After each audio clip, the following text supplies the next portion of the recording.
E aí, como é que você tá? Tudo bem? Tudo certinho? Pessoal, o que a gente vai fazer aqui hoje é a gravação definitiva da resolução da Unesp 2022, tá bom? Então a gente vai direto ao ponto, vamos explicar tudo que precisa ser explicado aqui e vamos direto já, então sem mais delongas, tá? Sem enrolar aqui. Bora lá, pessoal. Questão 76 da Unesp 2022, ó. Quando a luz de um semáforo fica verde, um veículo parado parte com aceleração escalar constante A1 e se move por uma rua retilínea até atingir uma velocidade máxima Vmax, em um intervalo de tempo T1. A partir desse instante, inicia um processo de frenagem também com a aceleração escalar constante, até parar novamente no semáforo seguinte em um intervalo de tempo T2. O gráfico representa a variação da velocidade desse veículo em função do tempo nesse movimento. No trajeto entre os dois semáforos, a velocidade escalar média desse veículo foi d. Então você percebe que vai ficar ali uma expressão, você não vai encontrar um valor, você precisa encontrar uma expressão, tá bom?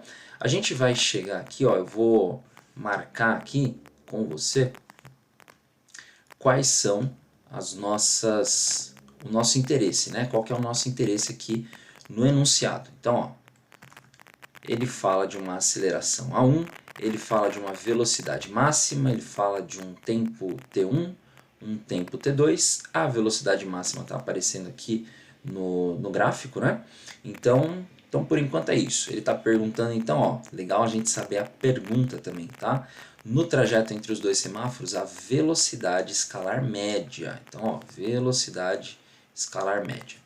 Gente, ó, seguinte, a gente vai precisar, para encontrar a velocidade escalar média, a gente vai precisar considerar o seguinte, ó, velocidade média é igual a ΔS sobre ΔT. Vou pegar uma canetinha mais fininha aqui, porque ficou muito grossa essa.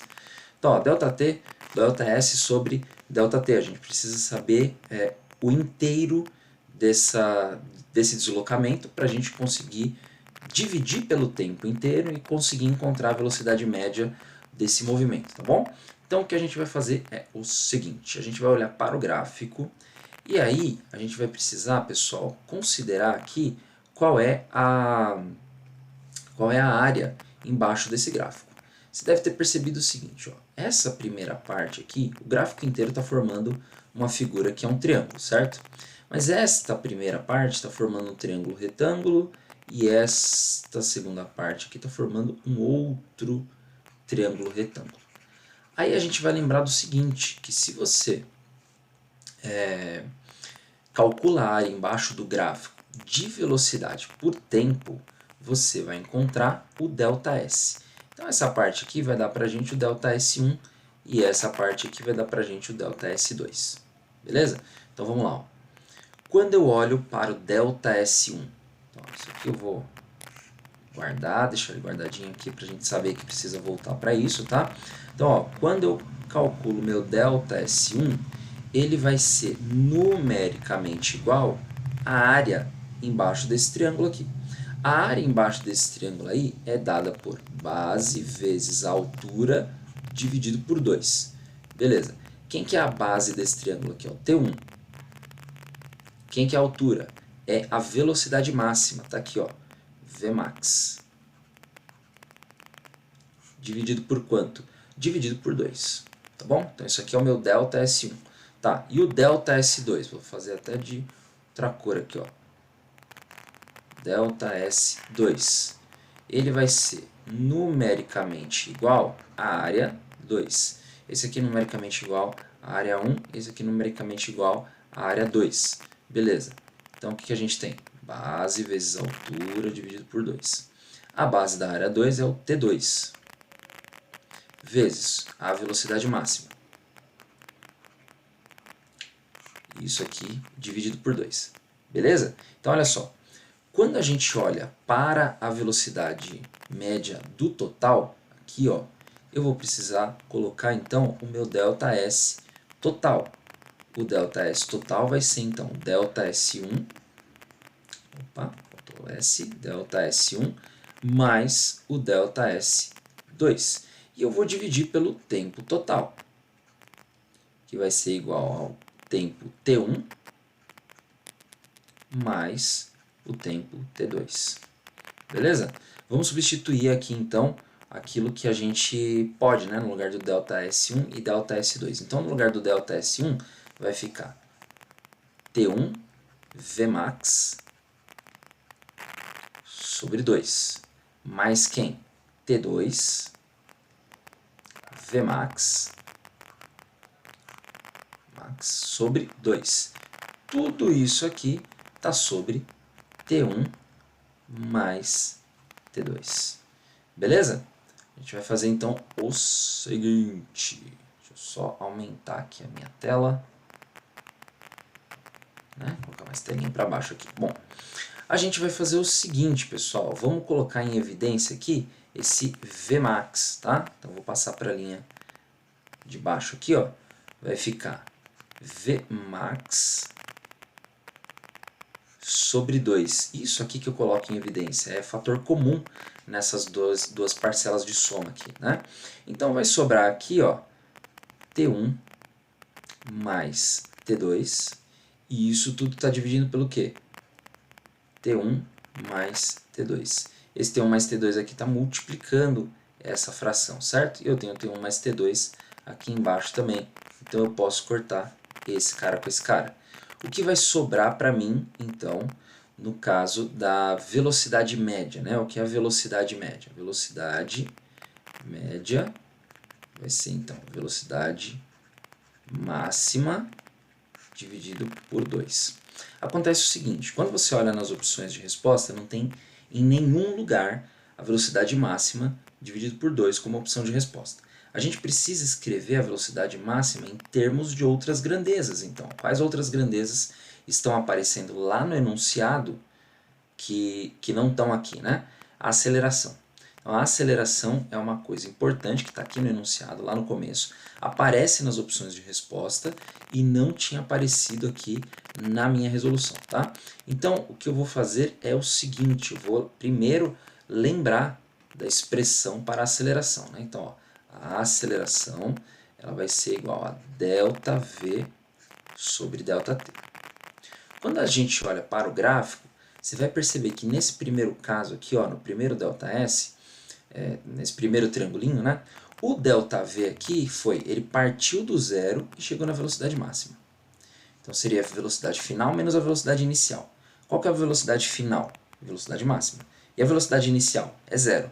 Então qual que vai ser o ΔS? Velocidade máxima. O ΔV, desculpa, tá? O ΔV vai ser velocidade máxima. Beleza. Dividido pelo quê? Pelo tempo T1. Isso aqui me dá a aceleração. A aceleração A1, né? Foi o que ele colocou. Bom, se eu quero isolar a velocidade máxima em termos de aceleração A1, tempo T1, eu vou isolar isso aqui. Então, ó, vou colocar a velocidade máxima é igual a A1 vezes T1. Muito bem, então eu reescrevi aqui a velocidade máxima em termos de A1, T1. O que eu vou fazer então? Eu vou pegar essa expressão e vou jogar nesta daqui, tá? Então vamos lá, ó. Vai ficar assim, no lugar da velocidade máxima fica A1 vezes T1 dividido por 2. Aí a gente procura lá para ver se tem alguma alternativa que seja isso aqui, ó.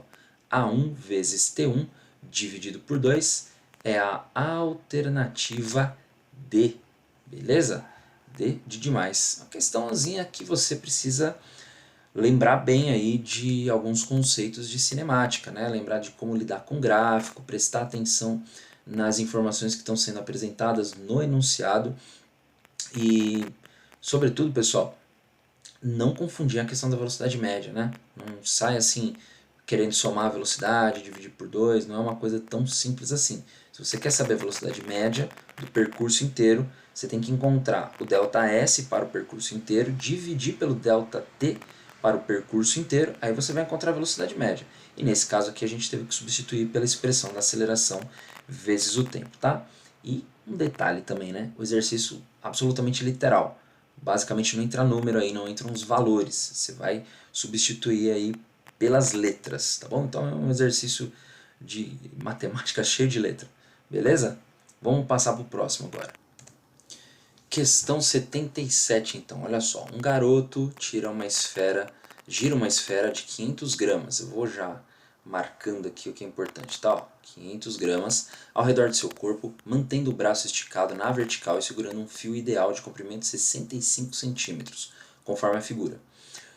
A esfera gira em uma trajetória circular contida em um plano horizontal de raio de curvatura 60 centímetros.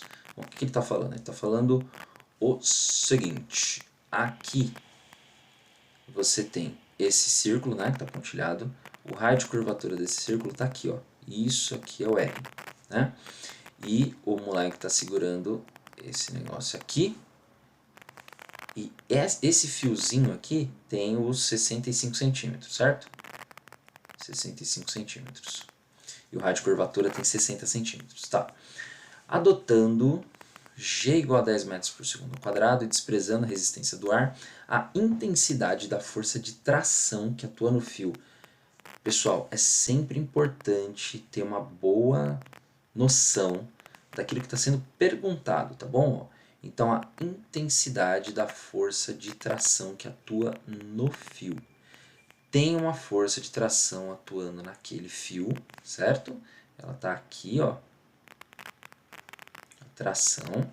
E ele está pedindo para você calcular isso. Maravilha. Então, ó, antes de tudo, a gente vai fazer o seguinte, a gente vai redesenhar essa situação. Eu vou colocar a bolinha aqui. Esquisita essa bolinha, né? Aqui, ó. Ah, tá melhor. Tá bom. Aí eu vou colocar o fio aqui. Tá? Porque, ó, quando a gente redesenha, fica mais fácil de enxergar, né, o que está acontecendo. Deixa eu colocar um cinzinho aqui para ajudar a gente. Tá bom. Então, olha só. Aqui vai ser a minha horizontal e aqui vai ser a minha linha vertical. Bom, deve estar claro para você que a linha da tração está aqui inclinada, certo? Então eu vou precisar escrever essa tração em termos de Tx. Então, tem um Tx aqui e tem um Ty. Eu vou até fazer aqui verdinho, ó. Tx, aqui, Tx, e um Ty, tá aqui. Beleza?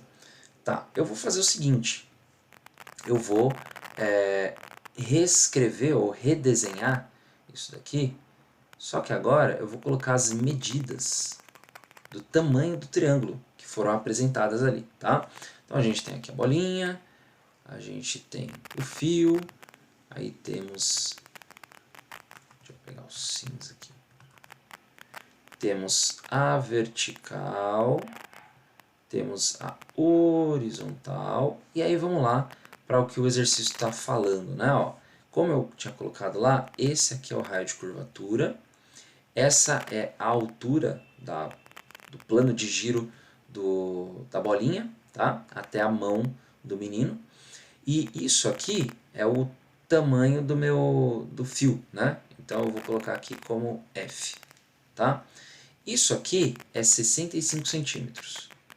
65 centímetros. Esse raio aqui é 60 centímetros. O H a gente não sabe quanto que é por enquanto, tá bom? Então, maravilha, ó.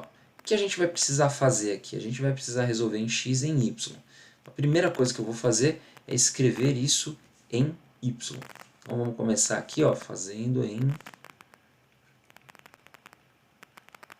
y, tá? Só que eu vou resolver em y olhando para as forças. Eu vou fazer um diagrama de força para essa bolinha aqui e vou tentar resolver para entender o que está acontecendo lá, tá? Então, ó, fazendo diagrama de força, a gente vai ter o Ty apontando para cima e o peso apontando para baixo, tá? Então, quando eu escrevo isso aqui, vai ficar Ty menos o peso é igual a quanto? É igual a zero. Isso aqui é a aplicação da segunda lei de Newton para este caso. Por quê? Porque a bolinha está girando sempre no mesmo plano, na mesma altura. Então ela não está nem subindo nem descendo. Se ela não está nem subindo nem descendo, não tem resultante atuando na vertical, tá bom? Eu sei que a resultante ali na vertical vai ser igual a zero. Então o que a gente faz? Vou passar o peso para lá, vai ficar aqui TY é igual a peso. Aí a gente vai abrir isso aqui, ó. O TY, ele pode ser escrito, considerando a trigonometria, né? Se a gente tiver aqui um ângulo θ, TY vai ser o T seno do θ. Então, ó, tá vendo que o TY está acompanhando aqui o vertical, o lado vertical? Vai ser, então, T seno do θ. Vou escrever aqui, ó, T seno de θ.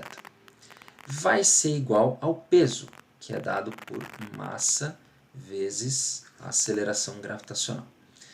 Maravilha, só que é o seguinte, o exercício não deu pra gente esse ângulo, ele não falou que ângulo é esse. Se ele não falou qual é esse ângulo, a gente vai ter que escrever esse seno em termos de outras coisas. Como é que a gente vai fazer então? Como é que a gente pode escrever seno? A gente vai usar cateto oposto sobre hipotenusa, né? Então, ó, se eu reescrever aqui esse seno como cateto oposto sobre hipotenusa, vai ficar assim, ó, T vai ser cateto oposto, é o TY sobre hipotenusa, T de novo. Beleza, então isso aqui vai me dar mg. A gente voltou para a mesma coisa, o TY é igual a mg. Então, não dá para continuar daqui, percebe? Se eu cheguei aqui, aí eu faço uma substituição, eu vou voltar para o que eu tinha antes, não dá para continuar. Então, a gente vai parar aqui no T seno de θ. Como o meu interesse é no T, eu quero saber a tração mesmo, né? Eu vou isolar ela nessa expressão. Então, vai ficar assim, ó, T é igual a m vezes g sobre seno de θ. Maravilha. Aqui, ó, encerrou, tá? Não vou fazer mais nada. Eu vou guardar essa expressãozinha aqui, porque travou. A gente não vai continuar daqui. Deixa eu aumentar um pouquinho a minha tela aqui. Tá. Beleza. Então, ó, fiz em Y aqui, vou fazer em X. Em X eu vou usar o verdinho. Ó. Agora, em X. O que está acontecendo em X? Quem é que está agindo em X? Em X está agindo o TX, tá? Então, o TX está agindo em X, beleza. Agora, como é que eu escrevo o TX em função de T? Se o TY era o T seno, o TX vai ser o T cosseno. Então, ó, vai ser T cosseno de θ, beleza? T cosseno. Gente, o movimento que essa bolinha está fazendo é um movimento circular. Quando você tem movimento circular, movimento curvo, certamente haverá uma aceleração. Uma aceleração que a gente chama de centrípeta. Aceleração que aponta para o centro dessa trajetória curva, tá bom? Porque ela está mudando a direção da velocidade. Bom, se existe uma aceleração que é centrípeta, existe uma força que é centrípeta nesse caso aí. Então, a força centrípeta é essa responsável por fazer esses objetos fazerem a curva. Muitas forças podem fazer o papel da centrípeta. Pode ser uma força gravitacional, pode ser uma força de tração. Neste caso, quem está fazendo o papel da centrípeta é o TX. É a projeção horizontal da tração. Beleza? Então, eu posso aqui, ó, já igualar esse T cosseno de θ com a expressão para a força centrípeta. Né? Força centrípeta é escrito da seguinte forma. mv ao quadrado dividido por r. mv ao quadrado dividido por r. Maravilha. Então vamos lá. Ó. Eu vou olhar aqui para esse t cosseno, né? E como é que a gente pode resolver isso? Eu vou isolar também o meu t cosseno aqui. Vai ficar, ó, t é igual a mv ao quadrado dividido por r cosseno de θ. Beleza? Bom, eu encontrei t aqui em termos daquilo que estava na horizontal. Encontrei t aqui em termos daquilo que estava na vertical. Vou aumentar aqui a minha tela e olha só. É t aqui e t aqui. O que a gente vai fazer agora? Eu vou igualar esses dois. Então, ó, vou escrever aqui de cinzinha. Vai ficar, ó, mg sobre seno de θ é igual a mv ao quadrado sobre r cosseno θ. Bom, A massa eu posso cortar. Aí, de novo, eu travei aqui num lugar que eu tenho seno e tenho cosseno de um ângulo que eu não sei qual é. E o meu t sumiu daqui, né? Então como é que a gente pode fazer? Como é que a gente pode resolver esse negócio aí? Eu vou tentar reescrever esse seno de θ, cosseno de θ, só que agora eu não vou usar o ty ou o tx. Agora eu vou usar esses dados aqui, ó, desse triângulo, que é o triângulo de medidas. Por quê? Tanto o triângulo de forças quanto o triângulo de medidas, eles são triângulos semelhantes. Então, a relação de proporção entre catetos e hipotenusas vai me dar o mesmo ângulo, então eu vou ter o mesmo seno e o mesmo cosseno. Tá? Então, para a gente tentar escapar um pouco da armadilha de ficar redundante lá, a gente vai para aquele lá das medidas. Bom, como que é dado o seno? O seno de θ é dado pelo cateto oposto sobre hipotenusa. E o cosseno? Cosseno de θ vai ser dado por cateto adjacente sobre hipotenusa. Bom, beleza. Quando você olha para esse triângulo aqui, ó, quem é o cateto oposto a este ângulo θ aqui? O cateto oposto é o H, tá lá do outro lado, né? Então é o H. Então aqui no seno eu vou ficar com o cateto oposto H sobre a hipotenusa, que é o tamanho aqui do meu fio, que é o 65. Tá? Então, ó, fica H sobre 65 centímetros. Lembra que está em centímetros, tá? E o cateto adjacente? O cateto adjacente está aqui embaixo, ó. Cateto coladinho com o ângulo, né? Então é 60 centímetros. Então aqui vai ficar, ó, H, né? 60 centímetros, perdão, 60 centímetros, sobre a hipotenusa de novo, 65, tá bom? Então desse jeito aqui eu consigo calcular o seno e desse jeito aqui eu consigo calcular o cosseno. Vamos lá então, ó, vai ficar aqui G sobre o seno, ó, H sobre 65, H sobre 65. Lá do outro lado vai ficar velocidade ao quadrado sobre quem? Ó? O R vai ser 60 e o cosseno 60, né? Aí 60. E o cosseno 60 sobre 65. 60 sobre 65. Beleza. Gente, ó, o 65 tá comum aqui nos dois lados, né? Então a gente vai cortar esse 65 e 65, que está no denominador do denominador dos lados opostos do igual, né? A gente vai ter aqui 60 vezes 60, vai ficar 3.600, e isso aqui eu vou substituir por 10, tá? Então vai ficar assim, ó, 10 sobre h vai ser igual a v ao quadrado sobre 3.600, aí eu vou passar esse 3.600 para lá, vou ficar com v ao quadrado vezes h é igual a 36 mil. 36 mil, beleza? Então, olha só, o que a gente vai fazer agora? Tem um H aí, e esse H, quando a gente olha lá no triângulo, é a altura do triângulo, a gente vai fazer o seguinte, nós vamos guardar esta expressão aqui e vamos aplicar Pitágoras aqui nessa, para encontrar esse H, tá bom? Deixa eu passar aqui uma linha. Beleza? Então vamos lá, ó. Lembrando Pitágoras, né? A gente tem que a hipotenusa ao quadrado é igual à soma do quadrado dos catetos. Beleza. A hipotenusa ao quadrado é os 65 centímetros ao quadrado. Então a gente vai ficar aqui, ó, 65 centímetros ao quadrado.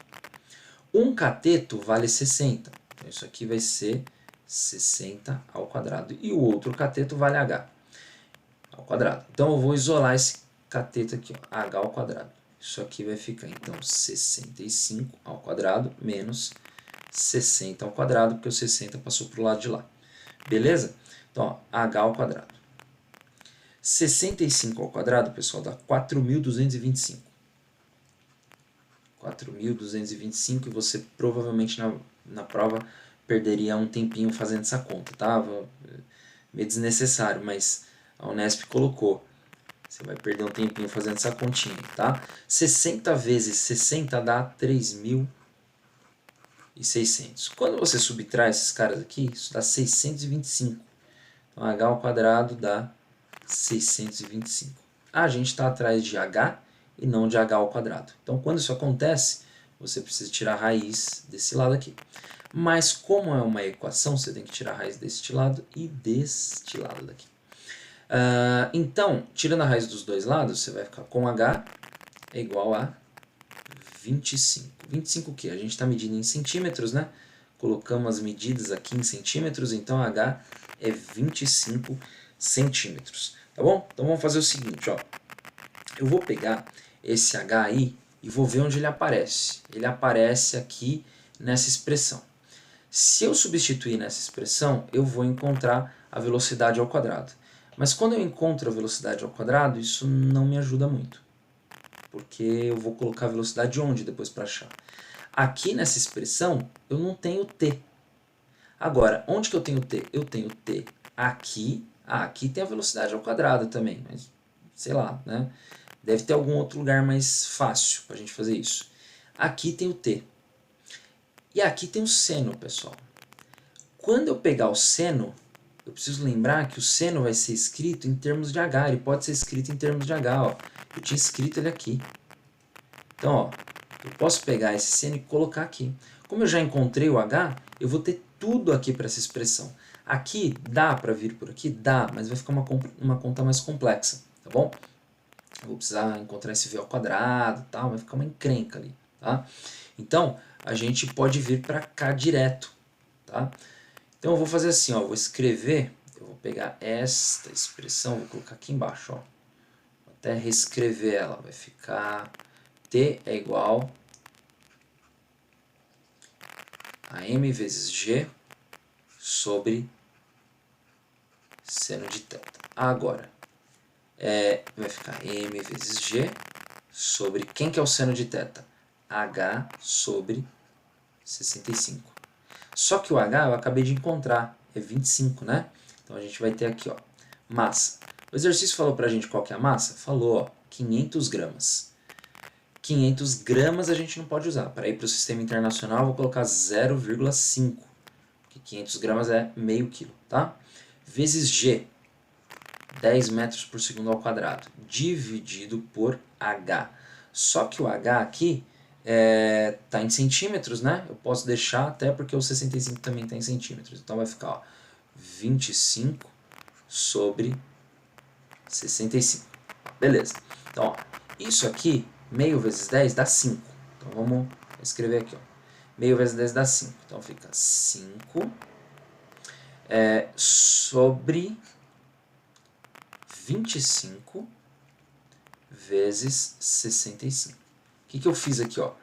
Essa multiplicação ia dar 5, né? Aí ia ficar fração sobre fração. Fração sobre fração, a gente inverte a fração de baixo e multiplica pela de cima. Então, multiplica invertido, né? Então, tá vendo? Ó, aqui estava 25 sobre 65 e aqui ficou 65 sobre 25. Está invertido agora. Então, o que eu vou fazer aqui? Ó? Eu vou simplificar esse 5 com 25. Aqui embaixo sobra 5. E esse 65 eu divido com o 5 aqui. Quando eu divido 65 com 5, então eu vou ter 13. Tá? 13 newtons. Beleza, gente? Então, a gente tem aqui a alternativa C. Exercício complicadinho também, tá? A Unesp estava inspirada aqui em 2022. Então, você percebe aí que você precisa perceber o triângulo. Não basta perceber o triângulo de forças, tem que perceber que tem dois triângulos. Tem que perceber que você tem que usar informações cruzadas de um triângulo e outro, tá? Que são semelhantes. E aí você vai conseguir substituir isso, acabar encontrando uma incógnita que você tinha que aplicar Pitágoras e aí substituir na expressão que você já tinha conhecido, né?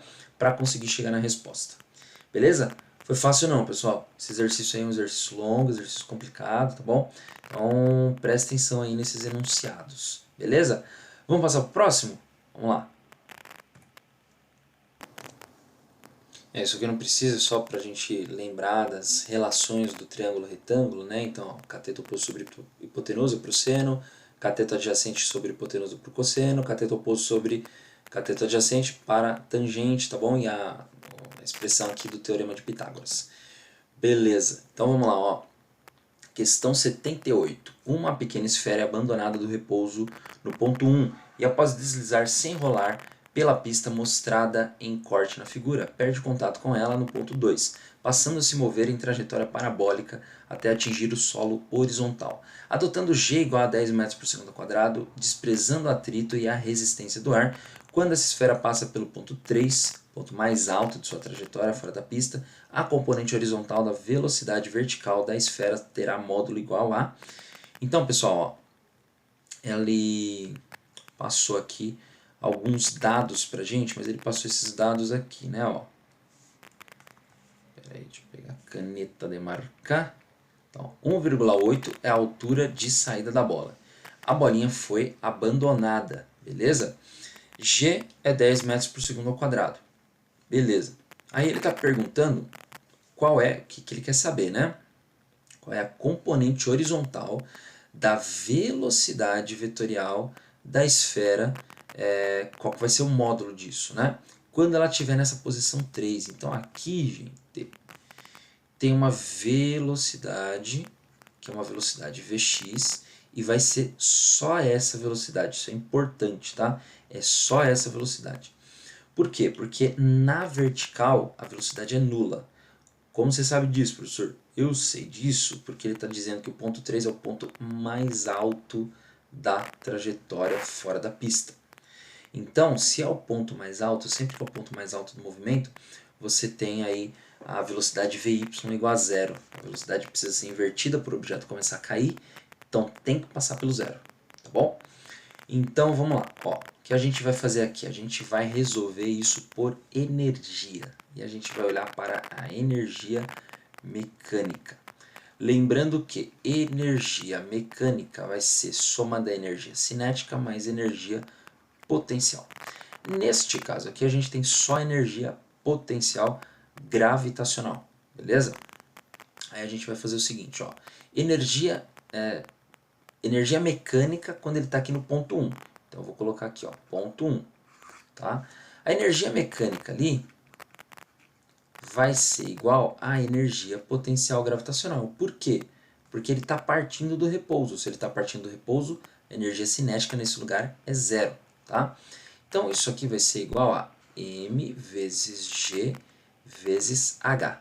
Beleza. Quanto vale isso? Ó, energia mecânica, então, vai valer a massa, ele não deu pra gente, né? Não falou qual que é a massa. Então, eu vou deixar aqui a massa. Vezes a aceleração gravitacional, é 10. Vezes a altura, 1,8. Tá bom? 10 vezes 1,8 dá 18. Então, vai ficar 18m. Então, a energia mecânica desse carinha aqui é 18m. 18m lá no ponto 1. Tá? Maravilha, só que é o seguinte, esse exercício aqui, ele falou pra gente que você tem que desprezar o atrito e a resistência do ar. Quando isso acontece, significa que você tem conservação de energia no seu sistema. Então, não importa o que aconteça ali, a quantidade total de energia tem que ser sempre a mesma. A quantidade total de energia é a energia mecânica, quando você soma as energias que estão envolvidas aí no seu processo mecânico, tá? Então, a gente vai fazer o seguinte, vamos ver como que é no ponto 3. Opa, outra caneta.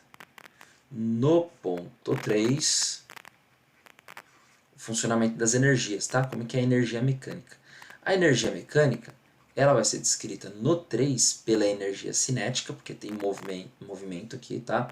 Então, vai ser mv ao quadrado dividido por 2, mais a energia potencial gravitacional, que vai ser m vezes g vezes h.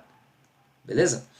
Aí vamos lá, gente, ó. O que vai acontecer aqui? A gente tem essa energia aqui, então vamos lá, ó. Energia mecânica. Eu não sei o m, não sei a velocidade e não sei... E o 2 é da fórmula, né? Bom, aqui eu não sei o m, o G é 10 e o H é 1,6, que também está no desenho, tá? Então isso aqui é 1,6. Então o que a gente tem aqui?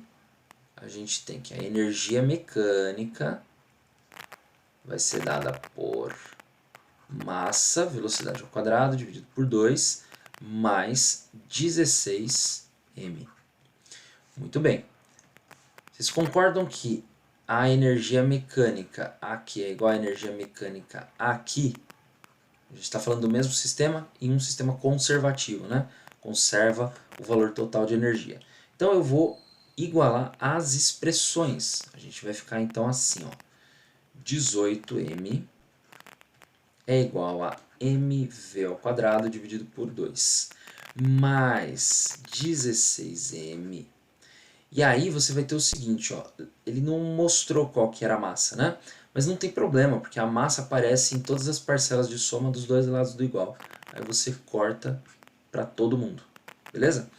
O que a gente vai ter aqui então? A gente vai ter, ó, 18 e o 16 vai passar para lá, subtraindo. Então vai ficar 18 menos 16. Isso igual a v ao quadrado sobre 2. Eu vou inverter isso aqui porque a gente gosta mais de escrever incógnita do lado esquerdo, né? Então vai ficar, ó, v ao quadrado. Só que eu vou inverter e já vou passar o 2 multiplicando lá. Tá dividindo aqui e passa multiplicando, né? 18 menos 16 é 2. 2 vezes 2 dá 4. Tá bom? Velocidade é igual, então, raiz disso aqui, né? Porque eu quero encontrar a velocidade e não velocidade ao quadrado. Eu vou tirar a raiz dos dois lados. O quadrado corta com essa raiz. Raiz quadrada de 4 é 2 metros por segundo. E a gente tem a alternativa C. Exercício mais tranquilo, né? Então se reconhece ali o sistema conservativo, reconhecendo o sistema conservativo, basta igualar a energia mecânica nas suas diferentes formas no ponto 1 e no ponto 3. Beleza? Vamos passar para o próximo, gente? Vamos lá. Opa, não é aqui não, é aqui. Beleza, gente. Ó, a gente vai resolver a questão 79 aqui. Mas antes da gente resolver, eu queria te pedir um favorzão.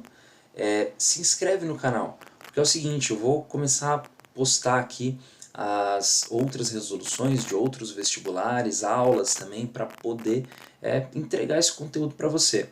E aí, se você tiver inscrito no canal, ativar o sininho, você vai receber as notificações. Então, se você gostou aí da resolução, se está tranquilo, se está achando bacana, é importante você receber as próximas edições, né? As próximas resoluções que vão aparecer aqui no canal, tá bom? E se você puder comentar, se você gostou do vídeo, puder comentar, vai ser interessante também para poder melhorar o vídeo, tá? Poder melhorar aí as próximas produções. Se isso tá te ajudando, se você tá aí no rumo de se preparar para o vestibular, vai ser bem interessante você comentar aquilo que pode ficar melhor, o que você esperaria ver, o que você sentiu falta ou o que você gostou, para a gente dar uma animada também. Então isso me ajuda muito se você der o seu feedback, beleza? Então vamos lá para a questão 79. Determinada peça de platina de 200 gramas. Vamos começar a marcar as coisas aqui, ó. A determinada peça de platina aí, roxinho, vai, ó. Tem 200 gramas. Sensível à temperatura, é mantida dentro de um recipiente protegido por um sistema automático de refrigeração que tem seu acionamento controlado por um sensor térmico. Toda vez que a temperatura da peça atinge 80 graus Celsius, um alarme sonoro soa e o sistema de refrigeração é acionado. Essa peça está dentro do recipiente em equilíbrio térmico com ele a 20 graus Celsius. Quando o instante t igual a zero, quando no instante t igual a zero a energia térmica começa a fluir para dentro do recipiente e é absorvida pela peça segundo o gráfico a seguir. Tá aqui o gráfico. Sabendo que o calor específico da platina é 0,03 caloria por grama grau Celsius e adotando 1 caloria igual a 4 joule, o alarme sonoro dispara pela primeira vez no instante. Aí ele coloca aqui os valores de tempo em minutos, tá bom? Importante você observar qual é a unidade de medida das respostas. Bom, vamos lá, gente. A gente vai fazer o seguinte. A gente tem que lembrar que um objeto que está sendo aquecido tem uma temperatura inicial, uma temperatura final, e aparece aqui com o calor específico, você vai resolver isso aí pela equação fundamental da calorimetria, que é também conhecida como Q-macete. Então você vai escrever aqui, ó, Q é igual a M vezes C vezes ΔT. Lembrando que ΔT maiúsculo em geral indica temperatura, enquanto ΔT minúsculo em geral indica o tempo, tá bom? Bom, isso aqui é energia, pessoal, então ó, não se perde aqui, isso aqui é energia, tá? Só que esse aparato que foi descrito aqui, ele libera energia ao longo de um tempo, né? Então você tem ali uma potência sendo liberada para aquecer a peça, tá? Tá aqui no gráfico, ó, 2 watts, beleza? Quando a gente relaciona potência e energia, você tem que lembrar da definição básica, né? A potência vai ser a energia sobre o tempo. Então, se eu quero escrever energia em termos de potência e tempo, eu vou escrever assim, ó, energia vai ser potência vezes o tempo. Bom, mas nesse caso aqui eu acabei de dizer o que é que está fazendo o papel da energia, né? O calor transferido. Então, ó, P vezes ΔT vai ser o meu Q. Eu vou reescrever isso aqui dessa forma, então, ó. P vezes ΔT é igual a M vezes C vezes ΔT, maiúsculo, tá? Eu quero saber o seguinte, eu quero saber o tempo, é o ΔT minúsculo, ele está pedindo aqui, ó, pela primeira vez no instante tal, então você precisa encontrar o tempo, né? Então eu vou isolar o tempo aqui, vai ficar M vezes C vezes ΔT maiúsculo sobre potência. Gente, seguinte, aqui precisa ter um cuidado fenomenal com a unidade de medida, tá bom? Então, olha só, ele quer a massa está em gramas, o calor específico está em caloria por grama, graus Celsius, então tranquilo, você pode usar em gramas, em geral o que a gente usa para essa expressão, se isso aqui tiver caloria por grama, tá bom?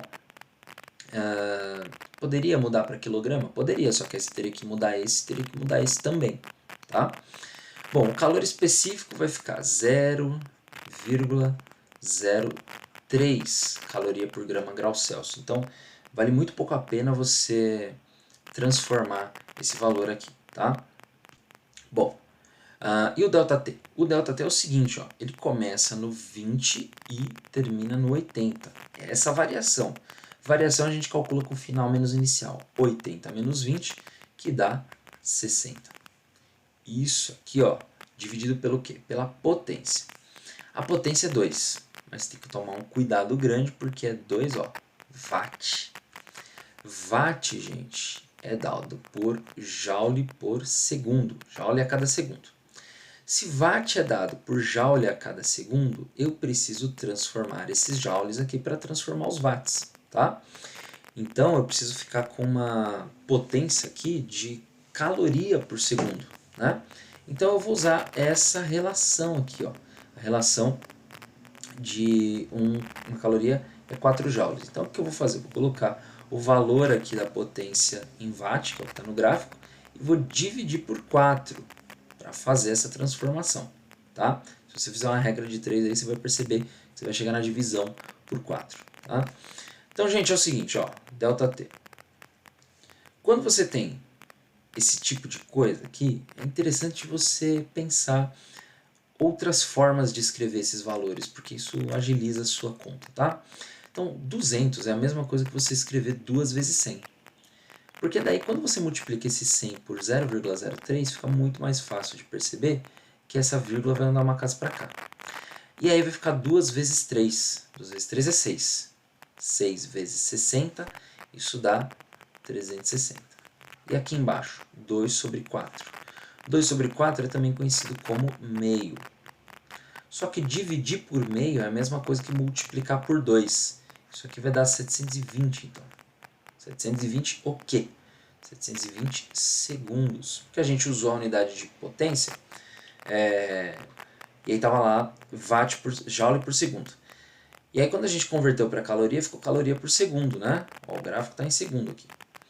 Então, o tempo que sai é em segundo, 720 segundos. Aí você procura lá, não tem. E não vai ter mesmo, porque está tudo em minutos. Você teria que converter esses 720 segundos para minutos. E você faz isso dividindo por 60. Tá? Divide esse cara por esse cara, 72 por 6. O ΔT vai ser igual a 12 minutos. 12 minutos, alternativa E. Exercício bonitinho, pessoal. Bonitinho, mais tranquilo, mais objetivo. Vocês perceberam que os dois primeiros foram exercícios mais casca grossa mesmo, né? Mas os próximos aqui começam a dar uma amenizada no processo. Vamos ver se vai assim até o final, né? O negócio é assim até o final. Vamos lá, olha. Vamos passar para o próximo. Questão 80. Então vamos lá, ó. Um objeto linear AB é colocado perpendicularmente ao eixo principal. Só destacando aqui, né? Perpendicularmente significa num ângulo de 90 graus, tá? Então o eixo principal está aqui, o objeto está em alguma coisa assim, formando um ângulo de 90 graus, tá? Deixa o espelho principal de um espelho esférico convexo. Gente, o espelho é convexo. Isso aqui é uma informação importante. Há uma distância D do vértice, distância D, desse espelho. A figura mostra um raio de luz R. Está lá mostrado o raio de luz R, proveniente da extremidade A do objeto, e há uma distância A' desse ponto. Então, distância A do objeto, extremidade A do objeto, distância A' desse ponto. Beleza. Considerando as dimensões indicadas na figura, a distância D é igual a... Então ele quer saber o D. O D é a distância do vértice do espelho até o lugar que está o objeto. Qual que é a encrenca, pessoal? Ele não está mostrando o objeto. Você tem aqui o vértice do espelho. O objeto em si está em algum lugar aqui, ó. Lugar aqui, tá? E a imagem vai ficar em algum lugar aqui, beleza? A questão é que existe aí uma distância, então, uma distância D daqui até aqui, tá? Bom, a gente vai precisar usar aqui o referencial de Gauss e a equação de Gauss para resolver, tá? Então, a equação de Gauss é essa aqui, 1 sobre F é igual a 1 sobre P mais 1 sobre P'. Temos que lembrar o que é isso aqui, né? Então, isso aqui é o foco do espelho. O P é a distância do objeto ao espelho e o P' é a distância da imagem ao espelho, tá? Aí a gente pode fazer algumas substituições. Só que antes de fazer essas substituições, eu vou lembrar você do seguinte. Quando a gente tem espelho côncavo, o foco do espelho está na parte externa do espelho, está na parte de fora. Se está na parte de fora, o foco do espelho convexo vai ser maior do que zero. Para o espelho convexo não, para o côncavo.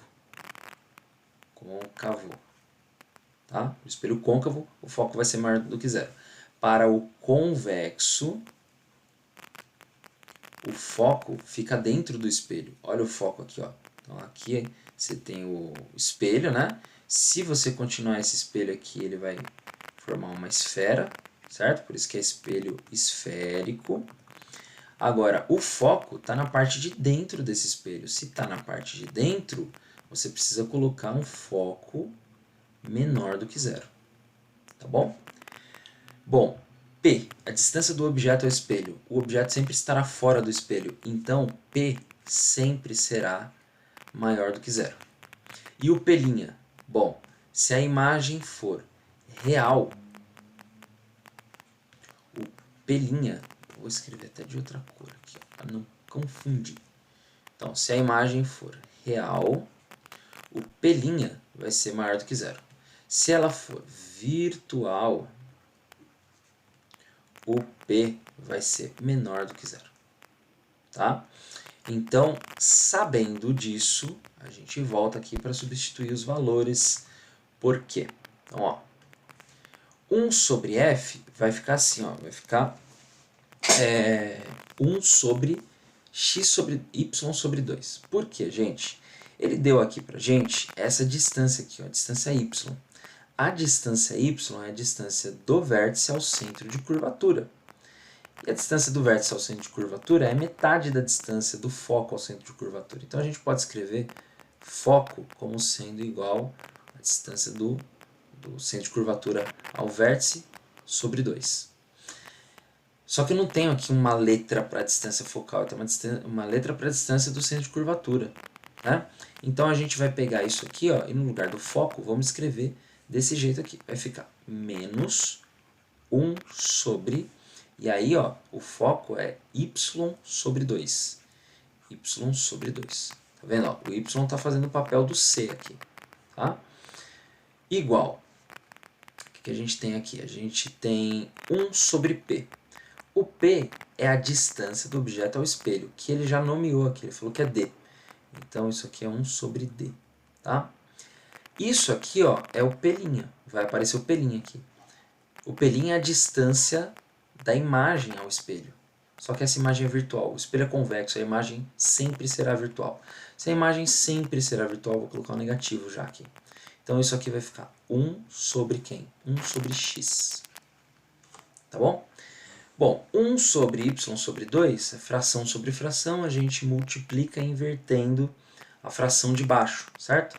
Então isso aqui vai ficar, ó, menos 2 sobre y é igual a 1 sobre d menos 1 sobre x. Tá? Então lembra que a gente precisa escrever o d, encontrar aqui o d. Né? Então eu vou isolar o d, vou passar esse menos 1 sobre x lá para o outro lado.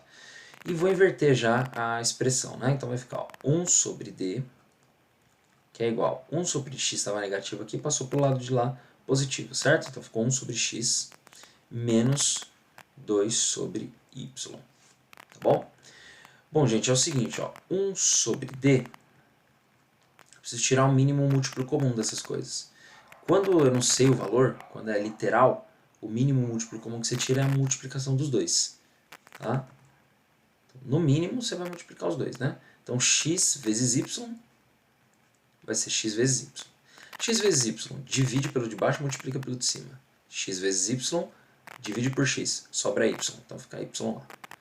Menos x vezes y divide por y, sobra x. Fica lá, então, 2x. Agora, gente, como o denominador tem só um termo, que é o resultado da multiplicação x por y, e o denominador do outro lado também tem só um termo, eu posso inverter as frações dos dois lados. Então é como se eu estivesse elevando ambos os lados a menos 1. Posso fazer isso? Pode, desde que você faça dos dois lados. Eu fui falar dois lados, escrevi dois lados no expoente, olha só que absurdo. Então vamos lá, ó. Vou voltar aqui para minha corzinha cinza. Vou colocar mais tela aqui. Ó, vou inverter aqui, vai ficar D. Vou inverter do outro lado, vai ficar x vezes... Oh, meu Deus, que x esquisito. Vai ficar x vezes y sobre y menos 2x. Acabou, gente. Isolamos o D. Você precisa ver se tem alguma expressão dessa em alguma alternativa, tá?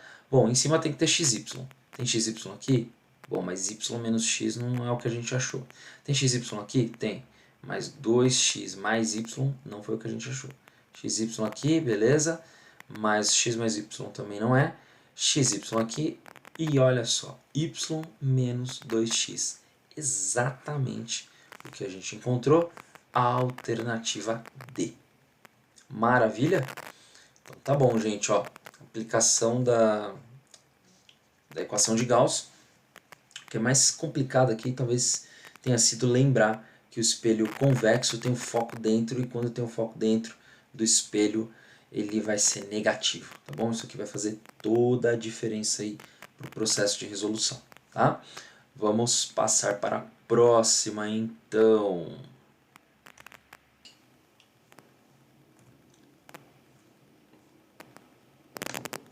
Bom, gente, então vamos lá, ó, questão 81 da Unesp. Olha, quando uma onda se propaga por águas rasas, isto é, onde a profundidade é menor do que metade do comprimento da onda, sua velocidade de propagação pode ser calculada com a expressão V é igual a raiz de G sobre H. Vamos marcar isso aqui, ó. V é igual a raiz de G sobre H. Em que G é a aceleração gravitacional local e H a profundidade das águas na região. Dessa forma, se uma onda passar de uma região com certa profundidade para uma outra com profundidade diferente, ela sofrerá variação em sua velocidade de propagação, o que caracteriza o fenômeno de refração dessa onda. A figura mostra uma mesma onda propagando-se por uma região de profundidade H1 3,6 metros com comprimento de onda lambda1 12 metros e em seguida propagando-se por uma região de profundidade H2 0,9 metros com comprimento de onda lambda2. Na situação apresentada, o comprimento de onda lambda2 é, então você precisa descobrir lambda2. Pessoal, a gente vai fazer o seguinte, vamos começar aqui olhando para a expressão que o exercício deu, tá? A expressão que o exercício deu é aqui, ó. V é igual a raiz de GH. Trabalhar com raiz vai ser complicado, então a gente pode elevar os dois lados ao quadrado, quadrado aqui, tá? Então, isso aqui vai fazer o seguinte, a gente vai ficar com V ao quadrado, você simplifica essa raiz com esse quadrado, vai ficar GH, tá? Isso aqui vai ser importante, você vai entender daqui a pouco por que vai ser importante.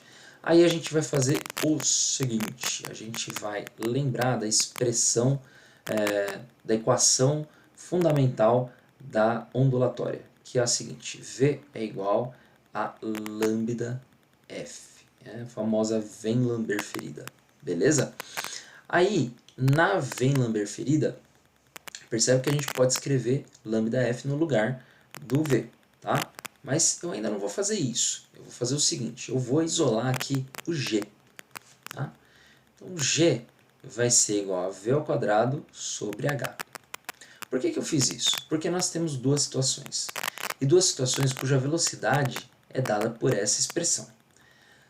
Só que o que é o vínculo entre essas duas situações? Ou seja, qual que é a grandeza que continua tendo o mesmo valor? É constante nas duas. É o G, porque o G é uma característica do planeta ali, né? Então a aceleração gravitacional local vai ser a mesma em qualquer um dos lugares, independente da profundidade do mar aqui, tá? Então você vai ter o seguinte, ó, quando você tem V1 ao quadrado sobre H1, isso vai ser igual a V2 ao quadrado sobre H2.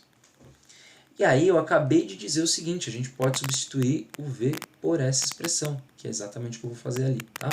Então, ó, no lugar do V1, eu vou ter lambda1 vezes o F. Só que isso tudo aqui está ao quadrado, dividido por H1. No lugar do V2, eu vou ter lambda2 vezes F, isso tudo ao quadrado, dividido por H2, tá bom? Gente, esse quadrado aqui ele deveria ser substituído, mas eu quero já adiantar aqui que a frequência é igual. Frequência é uma característica inerente à onda. Ela é a mesma a partir do momento que é criada até a morte da onda, tá? Então ela sempre vai ser a mesma,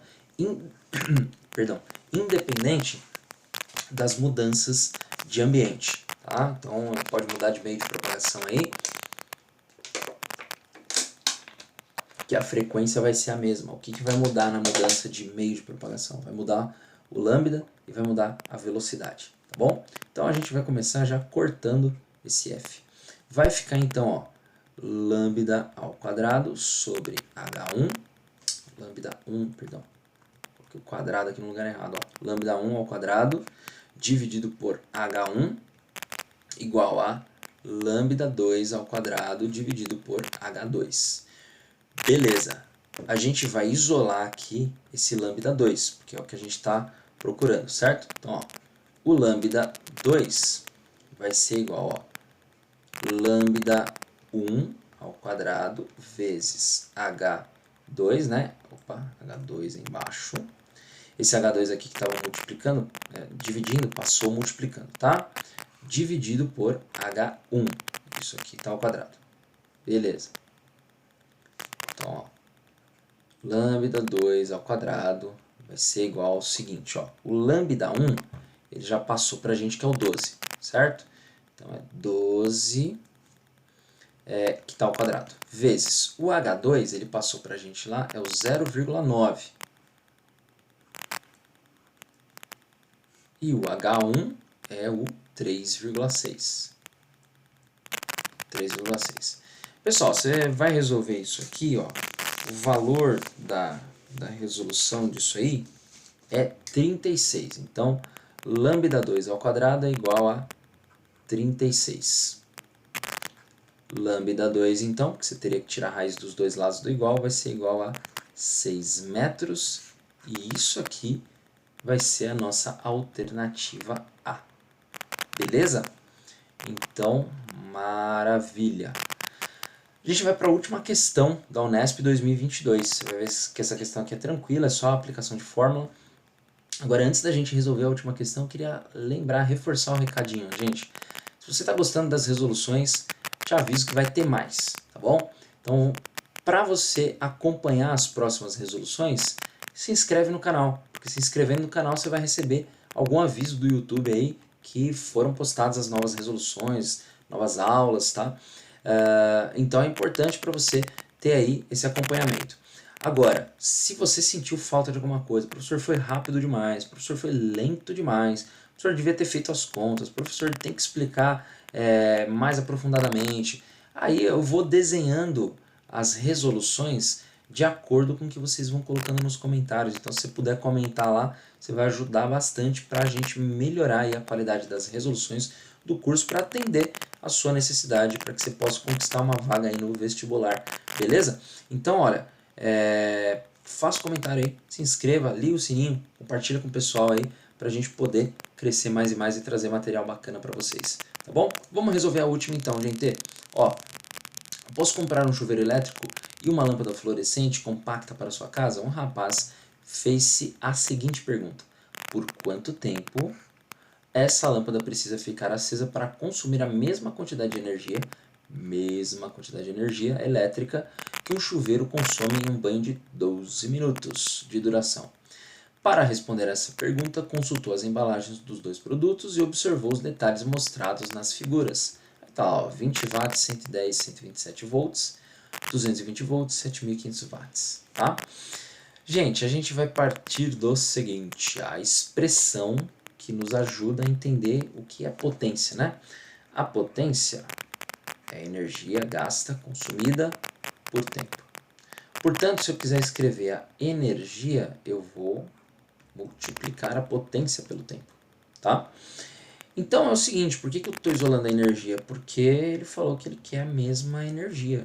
Ele quer saber quanto tempo a lâmpada precisa ligar para gastar a mesma coisa do chuveiro em 12 minutos de funcionamento. Então a gente tem a energia da lâmpada sendo igual à energia do chuveiro. É por aqui que a gente vai fazer o vínculo, tá? Aí pega aqui a expressão, o que é, né? Daqui, ó, daqui a gente veio para cá, né?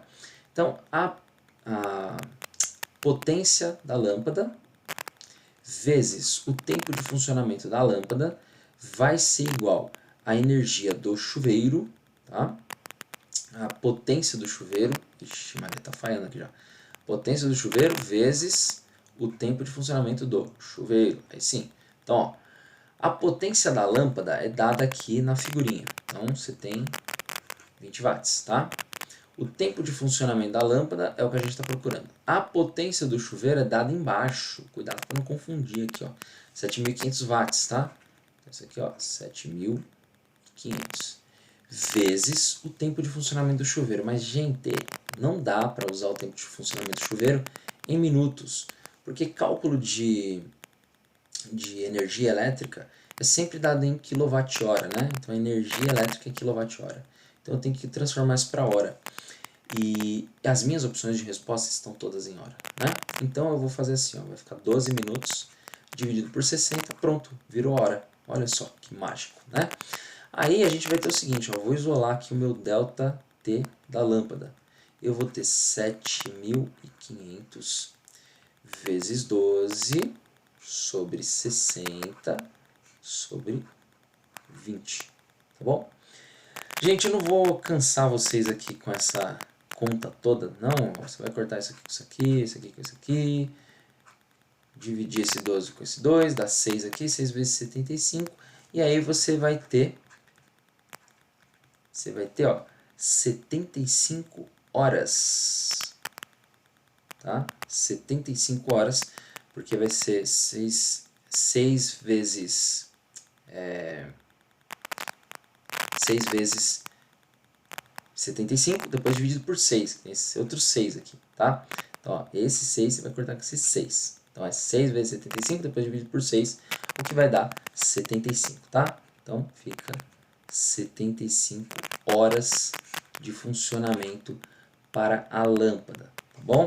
A lâmpada precisa funcionar por 75 horas para poder gastar a mesma coisa de energia, a mesma quantidade de energia que o chuveiro gastou em 12 minutos.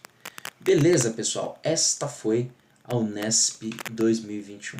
A gente vem depois com o Unicamp. Você vai perceber o seguinte, a resolução está completa aqui, eu vou colocar os marcadores para te dizer onde começa a resolução de cada exercício. Maravilha? Aquele abraço, a gente se vê nas próximas resoluções, próximas aulas. Não esquece de curtir, dar aquele like, comentar e se inscrever no canal, beleza? Um abraço, gente. Tchau, até mais.